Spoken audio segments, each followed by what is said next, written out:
এটা হচ্ছে রূপসা নদী, দেখতেই পাচ্ছেন পানিতে একেবারে থই থই করতেছে, পানিতে একেবারে ভরা। গর্ভবতী হওয়ার পর এই প্রথম আসলাম ডাক্তার দেখানোর জন্যই, আর ডাক্তারের রুমের সামনেই বসে আছি। সকালবেলা তাড়াহুড়ো করে রান্না করেছি, ভাত রান্না করেছি, ডাল রান্না করছি, মানে টক ডাল রান্না করেছিলাম, আর হচ্ছে ইলিশ মাছ দিয়ে আলু, সেটাও হয়ে গেছে প্রায়। এখন বন্ধ করে দেবো। আর হচ্ছে বিড়ালের জন্য মাছ সেদ্ধ করে ওকে খাবার দেওয়া হয়ে গেছে, আর আমরা খেয়ে দিয়ে রওনা দেবো। আসসালামু আলাইকুম, সবাই কেমন আছেন? আশা করি সবাই ভালো আছেন। অনেক দিন পরে আমি একটা ভিডিও এডিট করতে পারলাম। মানে ভিডিও আছে করা, আসলে এডিট করা বাগর আমার ভিডিও দেওয়া হয় না।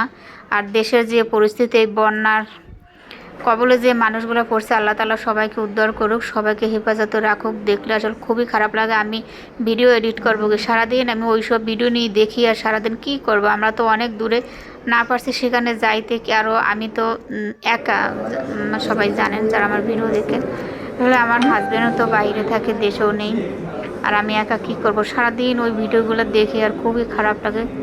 কি আর করা, সবাই দোয়া করবেন যারা বানবাসী। আল্লাহ তাআলা সবাইকে হেফাজত করুক, রক্ষা করুক। যাই হোক, আমরা কিন্তু অনেক সময় ডাক্তার সিরিয়াল দিয়ে ডাক্তার দেখানো হয়ে গেছে। আর এখানে হচ্ছে টেস্ট করাতে দিছি, টেস্ট করাতে দিয়ে তারপর হচ্ছে আর 6টা রিপোর্ট করতে দিছে। যাই হোক, 6টা রিপোর্টের একটা হচ্ছে 3:30 বাজে, মানে আলট্রাসাউন্ড করতে হবে। আর এখন আমরা দুপুরের টাইম হয়ে গেছে লাঞ্চ করার জন্য। এই যে আমরা নিচে আবার, মানে হসপিটালের নিচতলায় নামতেছি। ক্যান্টিন হচ্ছে নিচে। আর হসপিটালটা এত সুন্দর, এত পরিষ্কার পরিষ্কার। এটা হচ্ছে আদ্দিন গ্রুপ, আদ্দিন হসপিটাল, তো সবাই জানে, আকিস কোম্পানি আদ্দিন হসপিটাল। কিন্তু অনেক পরিষ্কার এবং অনেক সুন্দর। যাই হোক, ক্যান্টিনে চলে আসছি। আর এখন আমরা দুপুরে লাঞ্চ করবো, পরে তারপরে আবার উপরে যাব। আর আমরা ডাক্তার দেখানোর জন্য আবার আমাদের 3 তলায় যেতে হবে। তা আমরা কিন্তু লাঞ্চ করে অনেক সময় বসেছিলাম। বসে থাকার পরে যে 3:30 বেজে গেছে, আর এখন হচ্ছে আলট্রাসাউন্ড করাতে হবে। আলট্রাসাউন্ড করানোর মানে সিরিয়াল হচ্ছে আমাদের 3:30। আর এখন যাচ্ছি আমরা আবার আলট্রাসাউন্ড করাতে। আর একটু বলেন, এখানে যেহেতু আমি কিন্তু গর্ভবতী না, গর্ভবতী হচ্ছে ঝুমুকে নিয়ে যে আমি আসছিলাম হসপিটালে। যাই হোক, এখন আমরা আলট্রাসাউন্ডের যে রুম সেখানে তার ভিতর ঢুকে পড়লাম। তা আমরা আলট্রাসাউন্ড করানোর পরে তারপর হচ্ছে রিপোর্টগুলো পাইছি, 5টা পর অন্য রিপোর্টগুলো। আর আলট্রাসাউন্ড রিপোর্ট সবগুলো আমরা হচ্ছে মানে 6টা রিপোর্ট করতে চাইলে 6টার 5টা রিপোর্ট আমরা 5টা 5:30টার ভিতর পেয়ে গেছি। আর একটা হচ্ছে মানে আরও 2 দিন পর দিবে। যাই হোক, রিপোর্টগুলো নিয়ে এখন আমরা বাসার দিকে রওনা দিচ্ছি। সবগুলোই ভালো আছে, একটা শুধু মানে পানি কম খাই, তো সেজন্য একটা রিপোর্ট একটু খারাপ আসছে, ইনফেকশন আর আসছে পেশাবে। যাই হোক, আমাদের আর একটা রিপোর্ট আছে 2 দিন পর দেবো। আর এখন আমরা বাসায় যাচ্ছি। আর এখন বাজে হচ্ছে 6টা বেজে গেছে। আমরা সেই সকাল 11টা বাজে আসছিলাম হসপিটালে।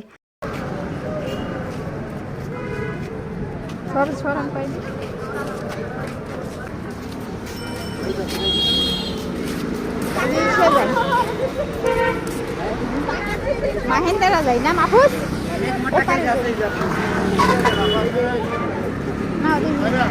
না না না, আমরা যাবো রূপসা।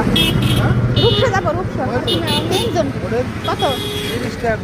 30 টাকা করে। আপনার উঠলে আমি টান দাঁড়াদাঁড়ি নাই যাবি? আমি আইলাম 30 টাকা করে।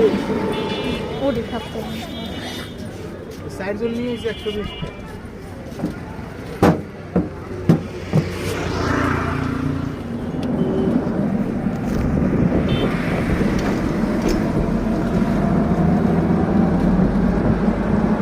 তা বন্ধুরা, আমরা কিন্তু শিববাড়ি চলে আসছি। আর এটা হচ্ছে কিন্তু শিববাড়ি। আর এই ভিডিওটা কবে অনেক দিন হয়ে গেছে।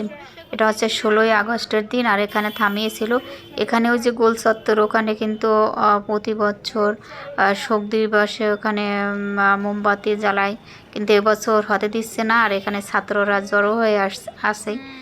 আর সেটা একটু ভিডিও করছিলাম, দূর থেকে তো ভালো করে বোঝা যায় না। যাই হোক, আমরা কিন্তু ঘাটে চলে আসছি। আর ঘাটের ওই পারে হচ্ছে আমাদের বাসা, আর এপারে হচ্ছে ডাক্তার দেখাইতে আসছি। এপার খুলনা, আর খুলনার ওই পারে মানে নদীর ওপর হচ্ছে রূপসা, আর ওপারে আমাদের বাসা। যাই হোক, এখন আমরা ট্রলারে উঠে পড়বো। আর এখানে যখনই যাই না খুবই ভালো লাগে আমার, কিন্তু এই মানে ট্রলার ওপার যাওয়া আসা খুবই ভালো লাগে। এই মানে নৌকায় যে পার হই না, এটা অনেক আনন্দ লাগে আমার কাছে। যাই হোক, কার কাছে কী লাগে কীরকম লাগে জানি না, পানি দেখলে আমার কাছে খুবই ভালো লাগে, মানে ট্রলারে পার হওয়া। আর এখানে কিন্তু দেখতেই পাচ্ছেন ছাত্ররা কিন্তু এখানে নৌকা মানে আগে অনেক জড়ো হয়ে থাকতো, এখন কিন্তু নেই, ছাত্ররা এখানে দায়িত্বে আছে, ওরা দেখাশোনা করতেছে। আর বেশি লোকও উঠতে দিচ্ছেন, ওই যে ছাত্ররা আছে কিন্তু এখানে যে। যাই হোক, এখন আমরা ট্রলারে উঠে পড়বো, আর উঠেও পরে চলে যাব, সবাই সাথে থাকেন আর দেখতে থাকেন।